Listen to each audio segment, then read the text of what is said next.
Hi, this is the Voice of Heidie Calero.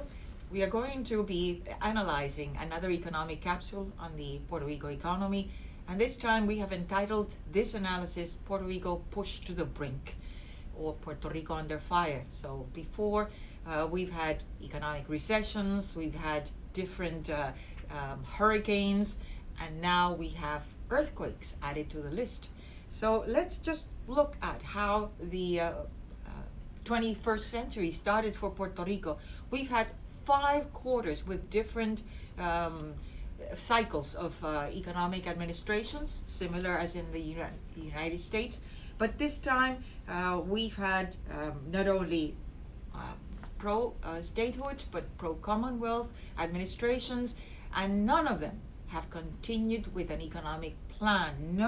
Doesn't matter if they change from one to the other, but at least they would have continued with an economic plan. That has not happened.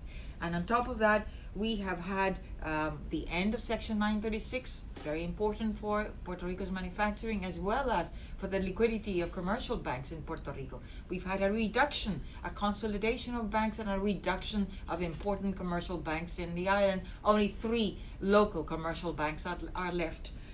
All the others really have left or have just folded.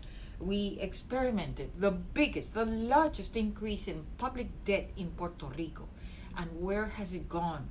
To pay for operational expenses, not only of the central government, but also of important public corporations such as the Electrical Authority, the Aqueduct and Sewer Authority, even highways, and even the urban train.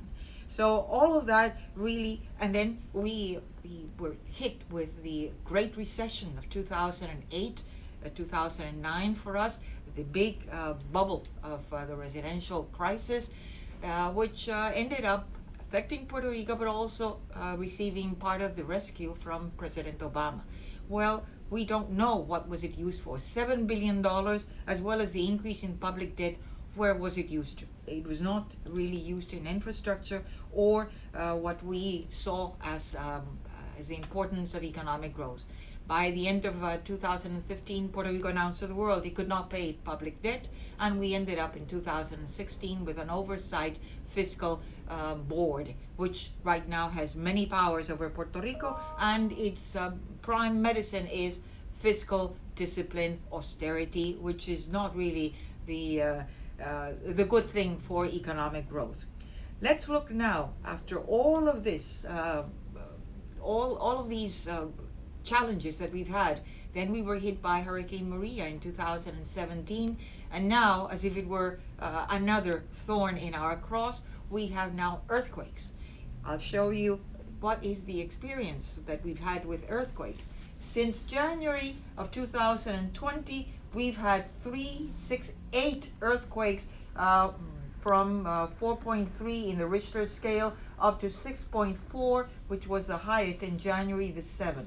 So this highest intensity in earthquakes impacting the southern part of the island. 16 municipalities, estimate of damages between $3 and $4.7 billion, 300 houses or homes destroyed, almost 4,000 homes also receiving damages, 4,500 people living outside because of fear of going back to their homes. So they are living in camps. As of today, that is still happening in Puerto Rico.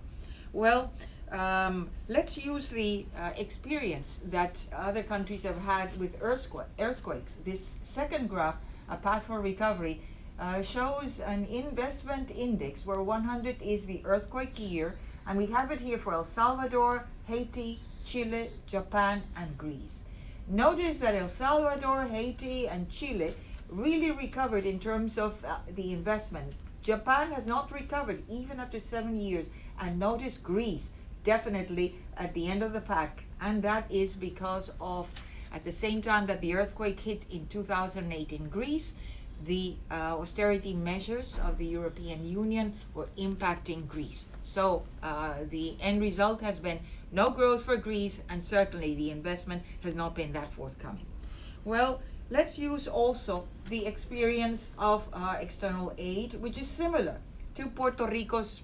It could be the federal funds that we are awaiting, and they are still not coming.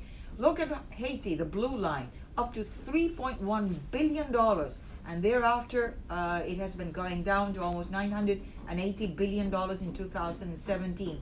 But has Haiti recovered? Of course not. That is the great challenge.